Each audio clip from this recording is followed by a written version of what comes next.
120 secondes, l'invité de Vincent Veillon.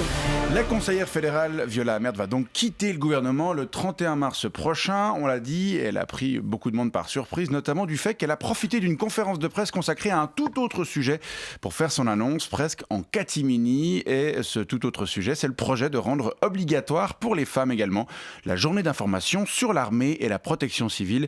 Et c'est de ça dont on va parler avec vous ce matin. Lieutenant-colonel Karl-Heinz Inebnit, bonjour. Bonjour, monsieur. Vous êtes le suppléant du commandant de la place d'armes de Bure. Oui, le commandant, c'est le colonel EMK Oberhansli. Il peut malheureusement pas être là ce matin. Il vous salue bien. Il Merci. passe toute la journée à la bibliothèque de l'armée pour emprunter des livres sur les femmes dans l'espoir de les comprendre d'ici la mise en œuvre de ce projet. Un projet dont il faut comprendre que vous l'appréhendez ? Oui, naturellement. C'est probablement la plus grande révolution que j'aurais connue durant ma carrière militaire, avec la suppression des élastiques de jambes de la nouvelle tenue de combat. Attendez, on parle juste d'une journée d'information. Ça peut être très très long, une journée, vous savez. Et il va falloir faire tellement d'adaptations. Il faudra mettre des Kleenex sur les tables de la salle de théorie, pour le cas où les femmes se mettent à pleurer si l'officier instructeur parle trop fort. Il faudra protéger les sièges, pour le cas où elles se mettent à avoir leurs règles. Il paraît qu'elles peuvent même pas se retenir. Il faudra aussi modifier totalement le message de cette journée d'information. Non, le message sera le même. Il consistera à présenter l'armée et la protection civile ainsi que leur fonctionnement. Sauf que quand on reçoit des gens normaux, ça veut dire des hommes, l'idée c'est juste de les convaincre de pas aller chez l'orthopédiste ou le psychiatre pour se faire réformer. Là, ce sera l'inverse. Pour protéger l'institution, il faudra dissuader ces furies de s'engager.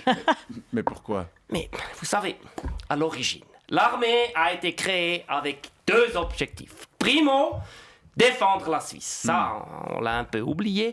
Et secondo, permettre aux hommes de s'extraire de la tyrannie domestique exercée par leur épouse ou leur mère.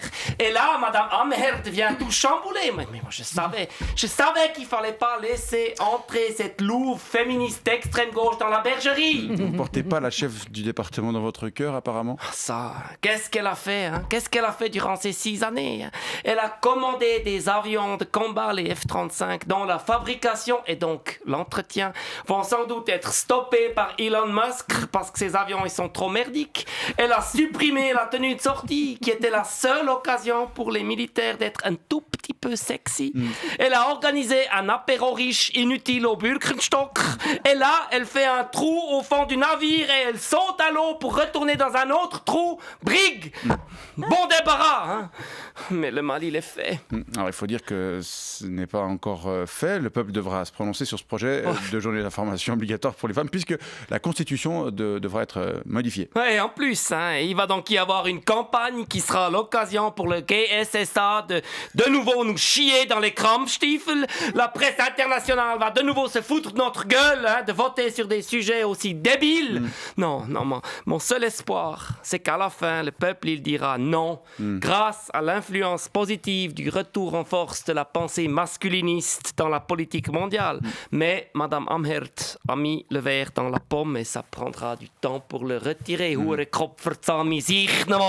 on verra si ce projet survivra à son initiatrice et on retiendra que la future ancienne chef du DDPS ne faisait pas l'unanimité au sein des troupes. Lieutenant-colonel Inebnit, merci pour votre éclairage et bonne journée. Ouais, je pars.